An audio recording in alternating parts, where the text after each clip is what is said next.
Wow, that is a long list of achievements. Let me just say that. you. Welcome to the Thank studio, you. Amanda. I'm so happy to be here. Thank you for having me. You're welcome. Oh, and say hi to your husband who's on the other side watching this. Where's Is it- this coming from? Yeah. Hi. Yeah, actually, we support each other so much. So whenever we have any event or engagement, interview, we're always there for each other. Yeah. That's You so couldn't important. just support you from bed. It was so early. And you guys No, got here he's so the early. best. He's the best. He woke up with me at 5 in the wow. morning. So That's yeah. nice. So anywho, we're going to talk about your marriage, of course, because we're going to talk about everything. And we have to start from the very beginning because we have to Yeah. understand how did you accomplish all of this? Yeah. And you were not even 30 with all of the lists that we had read before. So where were you born? So I was born here in Nairobi, yes, in a big family actually. So we're 5 kids, and then we also adopted my cousin. So we're 7 kids in the house, like running around. But I enjoyed that so much. Like I think, had it not been for the different influences and interests that my siblings had, and sort of like cross-pollinating that, I wouldn't be who I am today. In terms of this upbringing, childhood was a bit tough. My parents separated when I was 10. So I think that sort of accelerated my adulthood. So I sort of stepped up to being, you know, helping my mom around the house, helping take care of my younger siblings. Were you the And firstborn?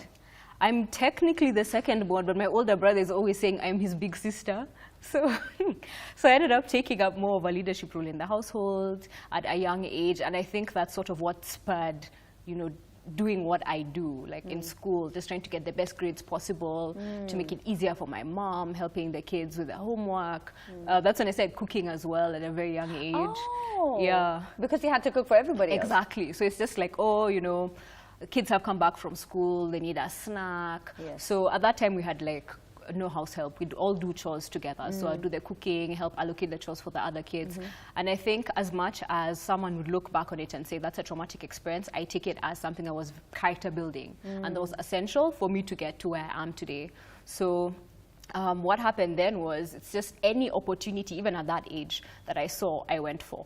Because I felt, you know, you have nothing to lose. So the worst that could happen is they say no, and then you move on. So even at that age, like having the TV show, which helped get some money, helped pay school fees. Then as I got older, getting to work for Scanad at a young age at university, that was like, I had just gotten into university. I had this opportunity that I saw with the Public Relations Society of Kenya. I tried out for the Young Communicator of the Year. I got that award. At the award ceremony, I was approached by the MD, and he's like, what are you doing over the holidays? Come work for us. And then I was juggling work and school. But it was, again, like I said, I just had that drive of, I don't care. Like, people would be like, you're crazy. How can you apply for that? How can you go for this? I'm just like, they'll just, if they say no, it's okay. I'll just apply for the next They're not one. gonna beat me. And that's how it went. Just That's like insane. on and on and on, yeah. So at 10, how did you get the TV show? So actually I was a very quiet child until you actually like spoke to me and got to know me. So I wasn't like one of the popular kids. I was that kid who used to like be into animals and like read books, very quiet and withdrawn. So there was a casting agent who came to my school, and he was just looking around the class, and he's literally like, you. So I was like, okay. So we went outside, then he had a chat with me, and I was so convinced like nothing will come of it. He just wanted to get to know my personality. And then I was called for an audition. So at the audition, they were just like, be yourself. Because the show was actually about being yourself. It was a kids show, you know, Saturday morning kids show, cooking time, craft time, that sort of thing. And it was not scripted. They wanted a kid who had personality and could be able to help drive the content of the show.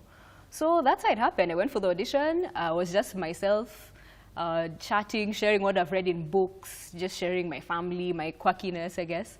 And they liked it, and that's how I got the show. Wow. Just like that, yeah. Just like that, imagine. At Yeah. 10, how impressive was that? And you were still in that whole, oh, and you just said your parents had divorced at the time, so you were 10. So this must have been like a silver lining because something just happened Exactly. that was bad. And then on this side, something happened. That's that- good, yeah, exactly. And then also it's something that helped me, like I said, harness that energy since I've taken more of a leadership role. I was, at the time, like, I find it so strange looking back, but I was a role model to other kids even. Like, kids would approach me and they'd be like, oh, you had inspiration. So, like, that sort of stuff gave me that sense of responsibility that if people are looking up to me, then I have to actually use this power, so to speak, for something positive. I know, like the seven, Yeah. you know, like the 6 siblings was not enough. Yeah, Now you have yeah. more pressure because other people are looking up to you. Exactly. And then now, for a lot of people, that energy that you have of, you know, only looking at the positives, was that something you always had? Because a lot of people, when something like that happens, they start feeling bad, self-pity, depression, stressed. Yeah. But you feel like you seem as if you only look at the positives. Well, I mean, we're all human. So, of course, sometimes I'd be like, oh, I wish my parents were together, or I wish things had gone this way or the other way. But what I try and do is literally like count my blessings. And I think I'm a spiritual person as well. So I'd be like, you know, there must be a reason for this. You know, they say there's a reason for the season. Like there's a reason why this is happening, and you just have to, you know, pick out the best of that situation. Like, we're still happy, we're still healthy, we're still a family.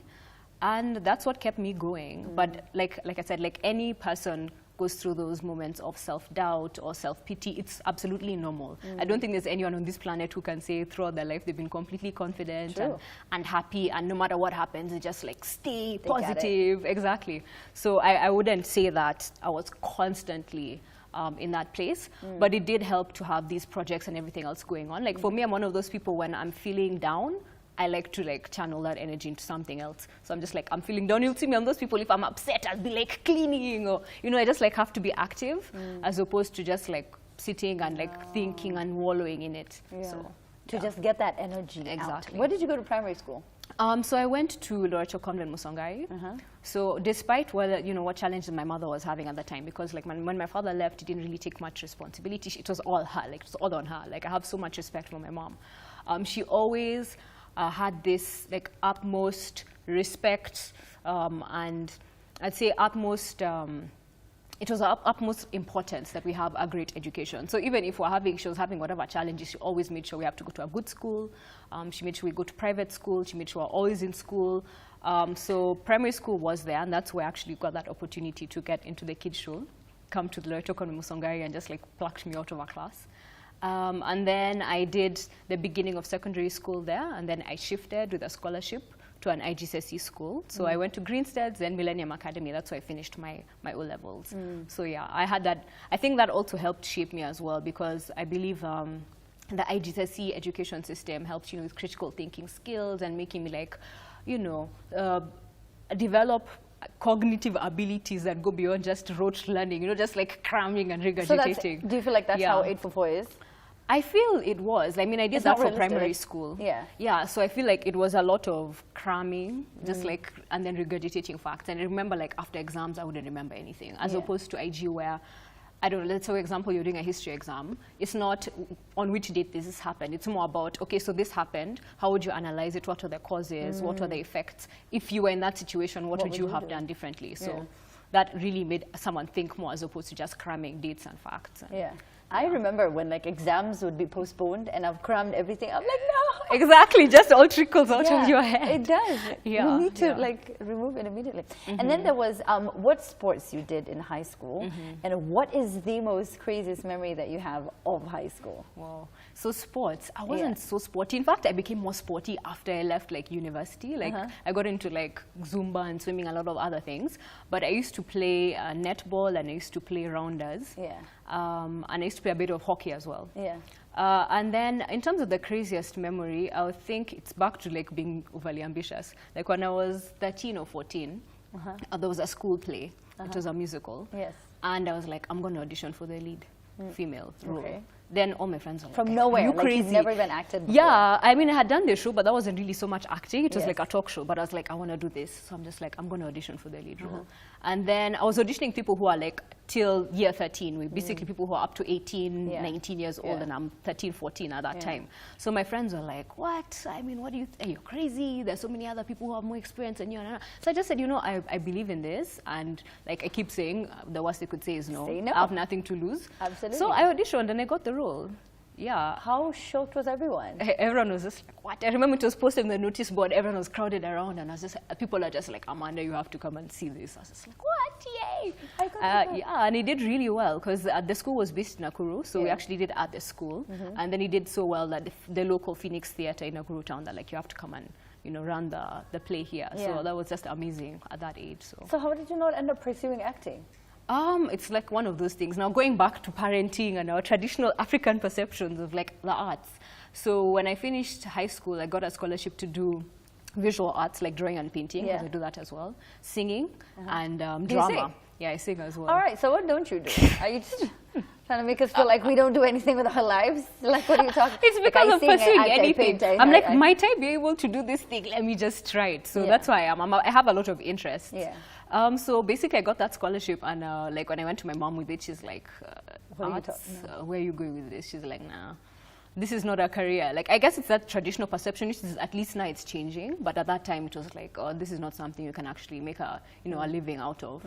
So I ended up going on the more traditional route. That's how I ended up in, marketing and public relations. But I think now, slowly but surely, I'm going back into the more creative side of my personality. Yeah. And because now you are a renowned, well, you're slowly becoming a renowned chef. How, did you ever participate in any cooking competition while you were in high school?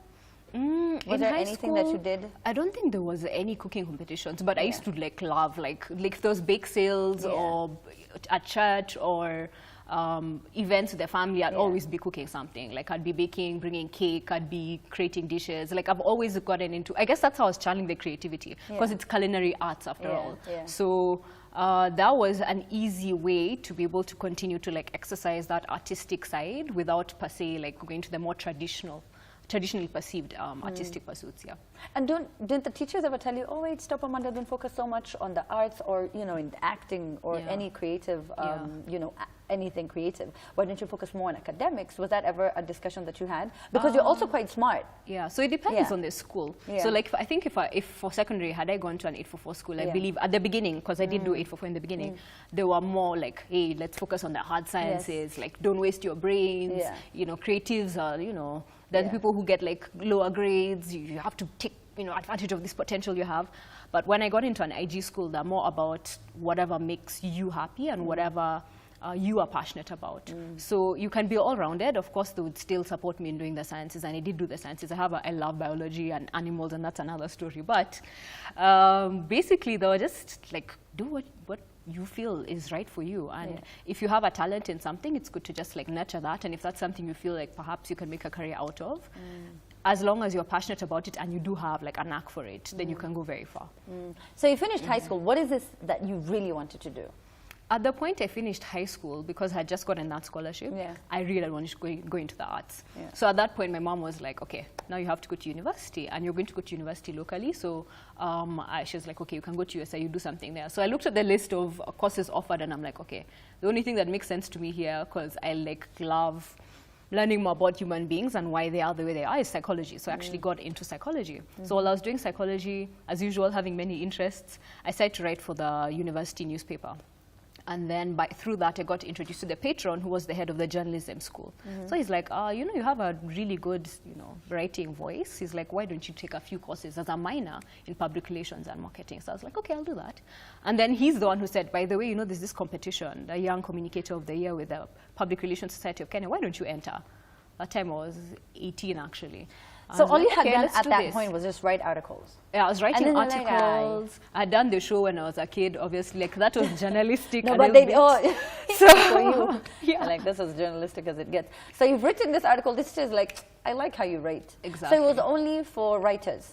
So it was for overall communicators, because you actually had to do an oral presentation, come up with a project around public relations. It was like a research-based project, but it had to display all your communication skills. So it's supposed to be all, well-rounded, and that's why it was called, Young Communicator of the Year. How old do you have to be to enter the competition? It's open to students. I think it's still ongoing, actually. It's open to any students in university. Yeah, I think now they might have expanded it to young professionals as well, not just university students. But at that time, it was just for students. And then there were other categories. It was the equivalent of, I guess, the Marketing Society of Kenya Awards, those corporate awards as well. And that's why at the gala night, I was able to meet the MD of Scanad, and then he's like, come work for us. Yeah. Oh gosh, that must have been heavy and big. So with the writing, did you also have to learn anything else? Maybe a bit of TV, a bit of radio? Because USIU also have a pop-in radio station. Did you ever do that? Yeah, so actually when I started doing the public relations course, I got more interested in the other aspects like broadcasts. So got into radio, started learning more about TV as well. And then I think because I used to read a lot, even from childhood, that helped as far as being able to like communicate and to write well. So that sort of incorporated itself. It's sort of like I was preparing for this unknowingly from a young age. So I did do a few courses in that, and I did extra electives, even outside of my degree, just because I really love learning. I believe in lifelong learning. So I did extra courses I didn't even have to do. Like what? So I did This is when you were still in uni? This is when I was still in university. So I did photography, like old school photography, where we actually took, you know, we had to develop our own film in a dark room. And that was amazing, like doing like a portfolio of different artistic studies. So we just given a theme and be told, okay, just run around wherever and just like take photos and make sure you understand everything to do, you know, ISO and f-stops and lighting. I mean, that was amazing for me, and that's something I still like use now for my own like hobbies. And then I also did others around, now this is I guess more the artistic aspect of things. Mythology, understanding the African story. That's something I'm getting into, and I guess we'll talk about later in terms of giving the African story a voice as far as our own folktales and mythology. Like right now the world is so into superheroes, right? And a lot of superheroes. So many movies. In fact, right now as we speak, Captain America and all of them, Avengers, and if you look at the root of a lot of these superhero stories, they're actually based in Roman and Greek mythology. But there's not so much representation of African mythology. So that's something we're looking to doing with my company Tech Republic, which we'll get into. But then I did that at university, just looking at that mythology. I did some courses around business. So just trying to like learn as much as possible. And this is only the 4 years? Yeah, I used to do something they call course overloads. I had no life in uni. I was not those people who go like socially and partying like I was student government. You never went to Fifi's? There's no. Fifi, in fact, Fifi. Or is it Fifi or Fifi? It's called Fifi. Different people call it. I think we used to call it Fifi's, but I didn't even know Fifi's had a bar at the back till like I thought my third or fourth semester. I used to go there to eat lunch, and people are like, "Oh, we're going to Fifi's." I'm like, "To do what? It's for food." So they're like, "No, there's a bar." I'm like, "Where?" So yeah, I was those like super focused like on like what I was going to do, like school, extracurriculars. I ended up going for an exchange program to the US, where I was able to do, when you were in, I think I was in my second year. I was in my second year. Yeah, so I got to go to what they call a historically black college university.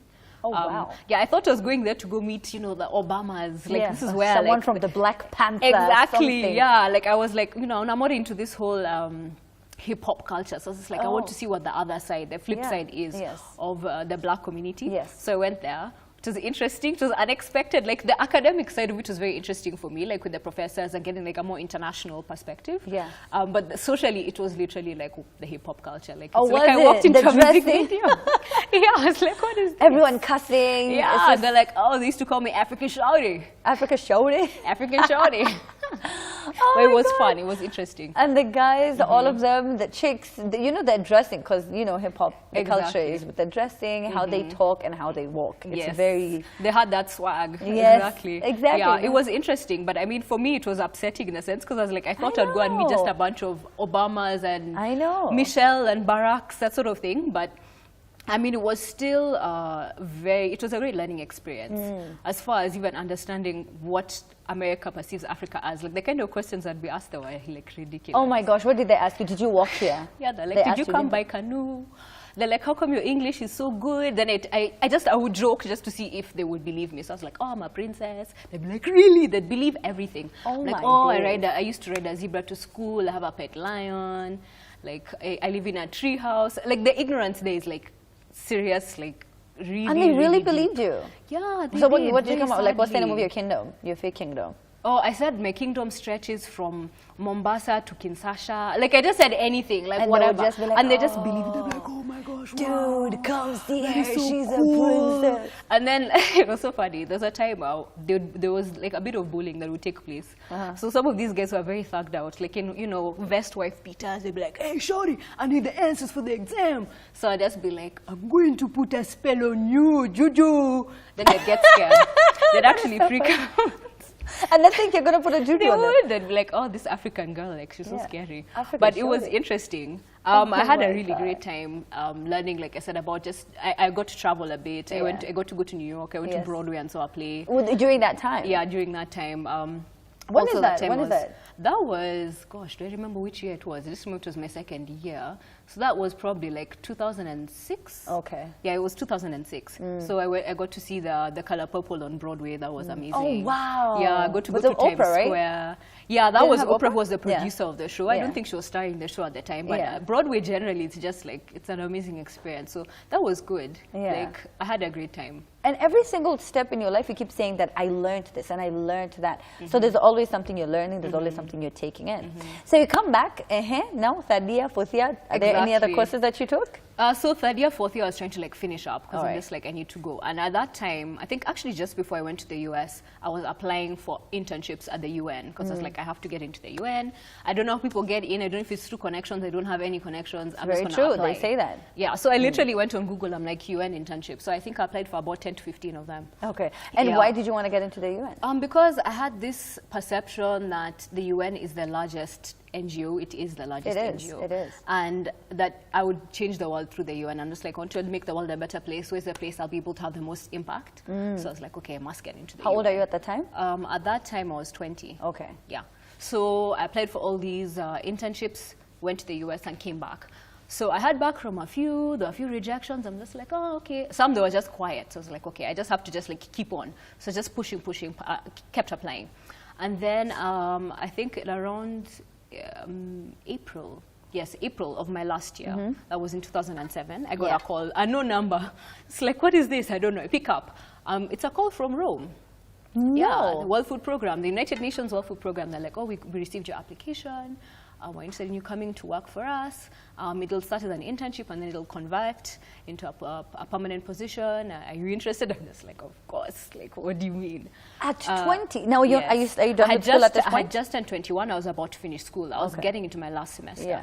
So I remember that I didn't even attend my graduation ceremony. 'Cause you had to leave? Yeah, I had to leave. So I literally did my last exam. On that night, I was on a plane going to Rome. Why couldn't they just wait until you graduate and get your results? They're like, no, you have to come now. The opportunity is now. They're like, we have openings now. Are you interested to come now? So I was just like, there's no way I'm saying no to this. Oh So, my gosh. yeah. And then you went to Rome, Yes, Italia. I was in Rome, Italy, prego. Uh, Yeah, it ca- was really good. So can you speak Italian? Not now, really. I think I've lost most of it. But at the time, I didn't even take classes or anything else. It's sort of like you learn in the street. Yeah. Like as you're walking around, you learn like the basics to be able to like go shopping or to interact with the people. But it's a beautiful city. Yeah. Rome. Unbelievable. It's lovely. You've been Unbelievable. I know, I've seen it, Yes, but I would love to it's- go because it's so amazing. beautiful. Yeah, the city actually have a policy, a law, Yeah. that no modern building can be built within the city environs. Yeah. So if you actually want to build like a skyscraper or office building, it has to be in the outskirts. So literally the streets themselves, same ancient Rome. You find a temple, from the outside it looks like an ancient temple. You walk in, it's like a mall. Yeah. They've ensured that they'll use the buildings They'll for preserve whatever it. modern, for whatever modern utility, but Yeah. they'll preserve the beauty Yeah. of the city. So it's lovely. So it's like a big museum, the entire It's city. like you, in fact, like at a certain point, you just get spoiled, I guess, and people are visiting, like, wow, you're so used to it. It's like, another temple, another like Roman church, Yeah. but it's lovely actually. So And you were there for how long? 2 I years? was A there year and a half? for about almost 2 years, like a year and 3/4. Yes. And then at that point, with the UN, they're very academic in the sense, like, quite traditional in terms of how they perceive employees as far as promotions and everything else. So they're like, okay, if you want to progress in the organization, you need to get your master's. So I had applied for some master's programs, and then I got a scholarship to go to the UK. So straight from Rome, I went to the UK. Yeah, so there I did my master's in communications. So that was a mixture of like business communications as well as like some aspects of journalism. Yeah. So just this overall communications. Yeah. Yeah. But did you study anything while working for the UN? At the So World while Food we're there, Programme? it's like continual learning. Yeah. So there was a lot of, it was quite intense in terms of like the training, the ongoing training within the UN itself. Yeah. So I didn't do any formal courses while I was there. I was just Yeah. doing the training that's company related. So Yes. the organizational training. Yes. And then went and did my master's. And then at that point, I think it was in the recession was just actually hitting. So the recession had just hit the US, and the US is one of the largest donors to the UN World Food Program. So they said laying off people. So my job was still there, but they're just like, we're not sure about the stability of this. And at that point, I already started to ask myself, like, should I be working abroad or should I actually have impact on the ground? Because as much as Back in Kenya, you mean? yeah, exactly. Okay. As much as, you know, I was in the headquarters, you have like a sort of bird's eye view of operations globally. I was like, I want to actually feel like I'm on the ground and I'm actually be able to connect to the people who actually need this help. So at that point, I was like, okay, I'm finishing my master's, I'm coming back home. And I'm like, okay, now I'm going to go that to they the paid roots. for? Oh, That no, you were the supposed UN, to it go was the back? university who paid for it. It was Okay, a fine. university scholarship. Yeah. That you applied for? Yes. Oh, wow. Yeah. Again, I could Yeah, only as say usual, no. like I applied for like 15 university scholarships. I'm always doing overkill in terms of like applications and whatever Yeah. else. I guess the more things that you apply for, the higher the probability that you'll get some, because you Yeah. don't get all of them. Yeah. I mean, we only hear about the successes, but I think there's that saying that you miss 100% of the shots you don't take, right? Yeah. Exactly. So I'm just like, let me just apply. Yeah. And you never know. Yeah. So I came back home and I'm like, okay, so I want to help. And the best way to help is actually to get into the government. So it's just like, I'm going to like do it from the inside. So I worked with the government for a few months as a communication strategist. We're working on, at that time it was referendum. We're doing grassroots communication, just like trying to raise awareness on what Yes. it is and demystify it, tell people like Wait, make how an did you get the informed job? choice. So that I just came back, said to distribute my CV, Again. made calls, yeah, like crazy. Making calls to people you don't even know. Some I didn't know, some I knew, like just trying to like tap into my Yeah, network. yeah. But what happened was after that ended, that was about a 4-5 month period. I was like, I know I need another job because it was a consultancy. Okay. And I'm like, okay, now I need to get back into the UN. I don't know anyone in the local UN office. I called someone who was a friend of a friend. I'm like, book me in, because you can't just walk into the UN. You actually Yeah. have to be booked in by security, Yes. so by someone who's Because of, yes, working there. because of security. So I literally printed out like about 50 CVs. I got them to book me in at lunchtime. I walked around the cafeteria. Hi, I'm Amanda. Yes, I used to work in the UN in Italy. Here's my CV. Here's my CV. Just to So strangers. you gave everybody Yeah, in the to strangers. cafeteria. I'm like, hi. Hi, my just name is give my Amanda. CV. I am I'm looking 20. How old are you at the for- time? I think I was 23 at the time, 24, 23. Yeah, I was 23. But you actually, said yes. that earlier when you were, in school. You said you were not very forward. You know, were you, I'm you actually were not shy. even now. I'm still quite shy now. It takes a lot of confidence you have to go and you have speak to push it out. Like you just have to like I need just to suck it hustle. up and just be like, okay, look, like if I'm not gonna do this, how am I Yeah. gonna get this job? Yeah. So it's sort of like you just like breathe and be like, okay. Yeah. Were Let's you do providing this. for your siblings when you started getting your jobs? Were you paying for their school? I was Were you- helping actually. Yeah. Yes, I was. Yeah. Yeah. Okay, so so it then- was important to just keep going, and then also like when you have a certain momentum when you're doing things, it's just like.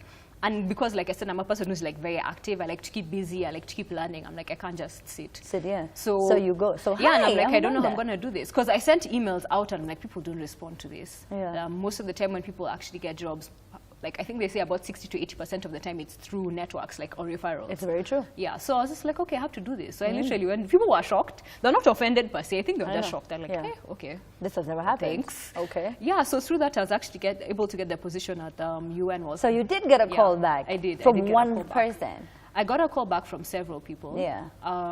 But then this particular one was UNDP. UNDP is actually the biggest UN development program. It's actually the biggest UN agency in the Yeah. whole world, because it's a UNDP. Whenever there's a UN system in a particular country, the head of that UN system is the head of the UNDP simultaneously. So I was like, this is a strategic agency to be involved in. So when I got that call, I'm like, yes, I must actually get into this organization.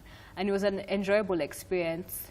I learned so much. Like I used to do communications and marketing in the NGO sense, which is basically preparing documentation, be it documentaries or brochures or reports that I am able to inform the donors Yeah. of what the work is on the ground and what they need is as well. Yeah. So it's very strategic and it's critical in fundraising. So I had to literally document projects across the country. So I Wow. got to go to Dadaab Different refugee places, camp, yes. Kakuma, like Yeah. anywhere where there's particular issues, I was on the ground, and it was very impactful on me in terms of understanding what goes on across the country. People are so focused on like the big cities, but Yeah. like what happens within the most remote parts of the country. Yeah. And I think otherwise I wouldn't have been finding myself. I don't know what would I have been doing in Akral in Turkana, for Yeah. example. Like so that was Exactly. it was heavy exposure.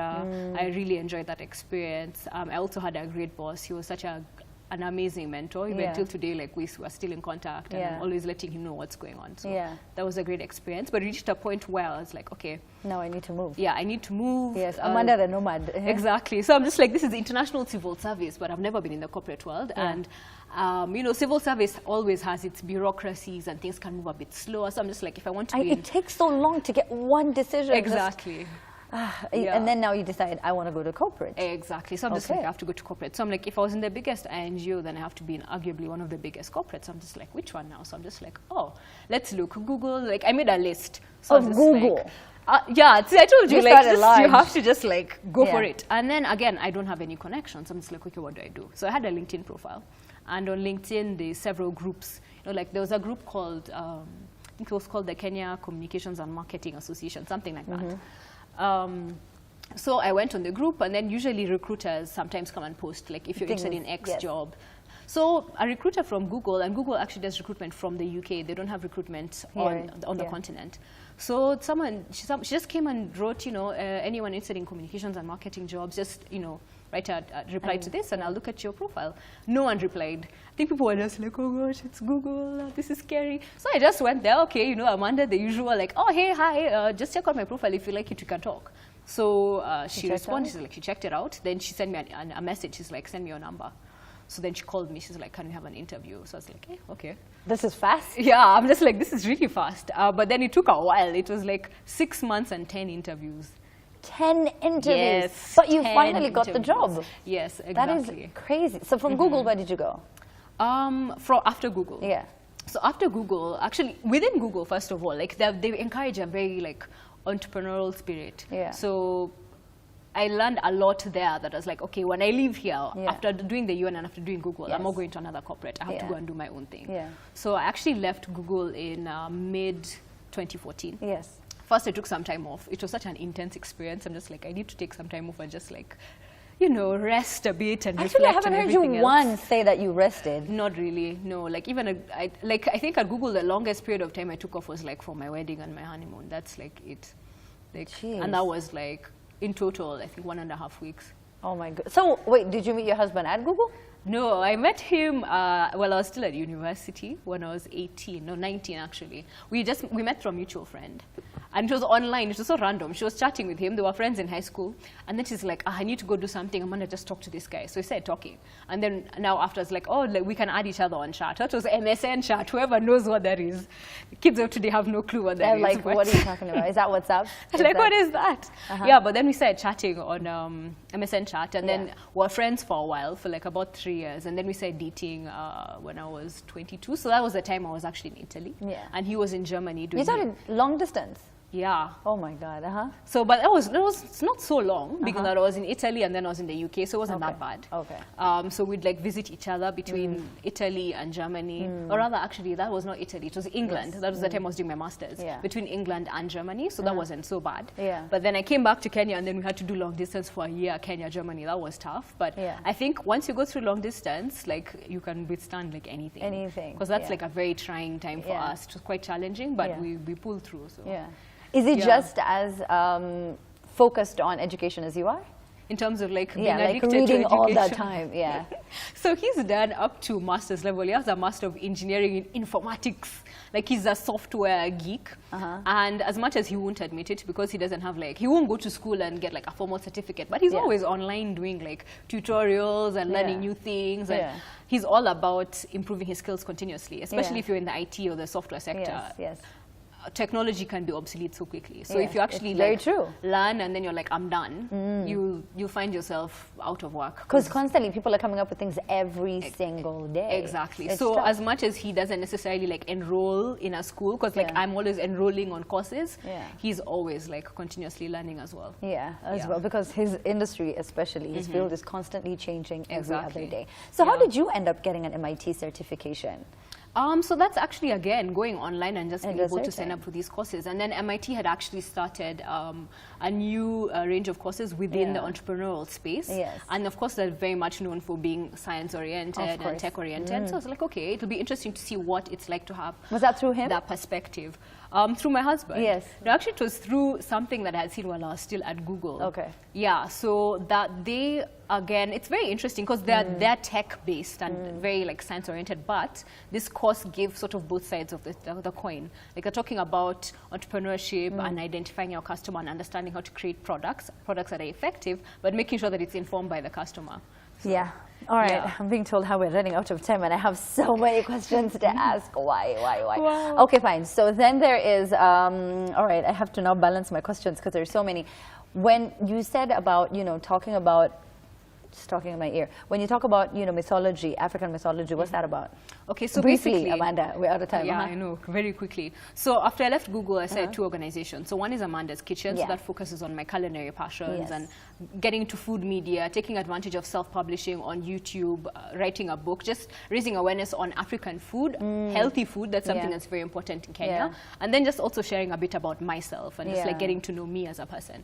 And then the other organization I started with my husband, who are co-founders, is called Tech Republic Africa. So it's all about education around science, technology, engineering, art, and math, just because we feel that our schools are not catering to helping our kids learn 21st century skills, as they're being called now.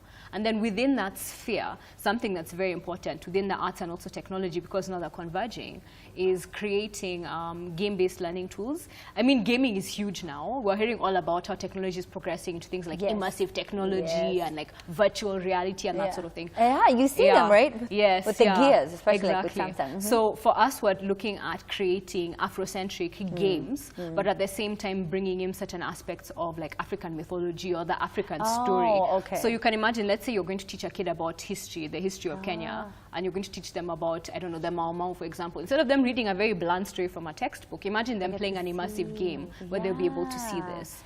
Them fighting and them around, that would be crazy. And it just the retention levels for gaming, because it changes the whole way people learn. So not only is it something that you'll be engaged with and you'll want to continue to do, it's something that also will be fun at the same time. So. Okay. And then briefly, we're going to be looking at some of the pictures that we do have of you. TBT, then you tell us what's going on. But tell me about Royco Fuata Flavor and you now being winning from corporate to now being a chef. So that's actually something that happened about 3 months after I left Google. So I remember, like, I revisited, like, what are my passions? So I was just like, okay, I like the arts, I like cooking, I like this.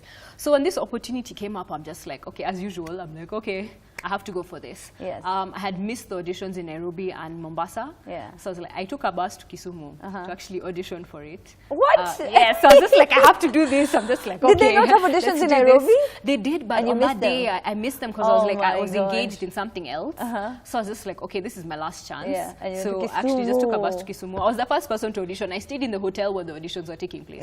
So I was literally the first person. This opened at 6. I'm like, hey. And you auditioned? And did you think you were going to win?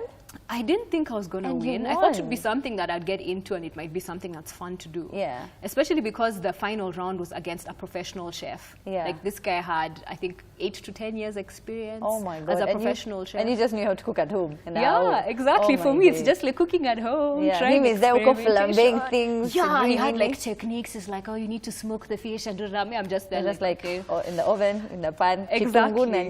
That's it. And then that gave birth to Amanda's Kitchen, which you're saying maybe later on you'll write a book about, which is now your catering business as well. Exactly. All right. So anyway, we're out of time. We have to look at some of your pictures and you tell us what is going on in those pictures. So they're going to be pulling them up. We can guess where that one's from. Here, right behind us. Here. Okay. Yeah. Oh gosh, wedding pictures. This was in 2012, May 7th. Oh, you look so beautiful. Thank you. That was such a happy day. Who's that next to you? That's my sister, actually. How many sisters do you have? I have 2 sisters and 2 brothers. Okay. Yes. Oh, okay, fine. Yeah. Yes. 5. Yes. And then your cousins. So we're going to get the next picture. They're going to be pulling it up any time now. So as they pull up the picture, let's talk about you being a Zumba instructor, which doesn't... Ooh, okay, there we go. Oh, this is the GS. This was last year, actually. Was it last year? Yeah, when there was the whole Obama fever. So I was actually able to go, and then I met Damon John. As much as he comes off as this really cutthroat, like... crazy go guy in Shark Tank. He's so amazingly sweet and nice. Such a gentleman. Yeah, he was really quite nice. I don't know about sweet. His Instagram does not look sweet. He's just I think he has like his persona, like his hustle persona, and then he has his like, I guess his true self. Like, when he's not on the show and he's not engaged in business. Yes. So, All right. So let's get the next picture going. Oh, this is me cooking. What was that? I think this was like the semi-finals. If I remember what that is, those are chickpeas parties. I even remember these things are ingrained in the brain. Yeah? Yeah, that was intense. Wow. How you won? against professional chefs. I'm so sure even they don't understand how that happened. Yeah, it was crazy. I think it's just experimentation, because some of the Yeah. things I was doing I had never done, obviously, Yeah. like in the house, because they'd give you these random ingredients, Yeah. but it was just that whole thing of, I have nothing to lose, Yeah. let me try this seems to taste good with this, and just thinking outside of the box. And were you getting into win, or were you getting in just for the fun of it? I was getting into it for the fun, but as I progressed, I was This like, is getting okay, I need to win this thing. But then, like I said, I was still intimidated because this guy is a professional chef, so I Yeah. didn't expect to win. But Yeah, they are. yeah. All right, trying to get some more pictures as well. As I pull up the picture, Zumba instructor, how? So that is something that I got into while I was still at Google. So I was just like, I need to keep fit, I need to do something that's fun. I find Yeah. the gym, like just like weights and stuff, monotonous. yes. So I got into Zumba, and then eventually I was like, okay, like I actually want to like run my own classes. Yes. And I'm all about like holistic health. Yes. So not only like what you eat and Yeah. just like being healthy, and also like your mental well-being. Yes. And also, you know, physical well-being. Yeah. And Zumba releases endorphins. I don't know if you've ever done it. Have you had like a No, Zumba? I have It's never, amazing. If actually. you like I'm dancing, like it's amazing. The most not exercising person. Really, I actually in fact, know. that's why it's good for you. Oh, is it? 'Cause I don't like the gym? Yeah, because you don't like the gym, you'd love it. Yeah. Because you don't feel like you're actually exercising. It's like Yes. you've gone to the club for an hour, like you Yeah. just danced, and then like, oh, an hour is over. So Oh, there you go. That's how I That got was- into that it. was It's actually got like Zumba certification as an Yeah. instructor, so I can like Yeah. run some classes. All right. Yeah. Okay, well, we're going to be handing you over to Christine in just a bit so that she can, you know, tell us what has been happening online. But as she gets ready, you need to tell us about how you became a Tutu Fellow.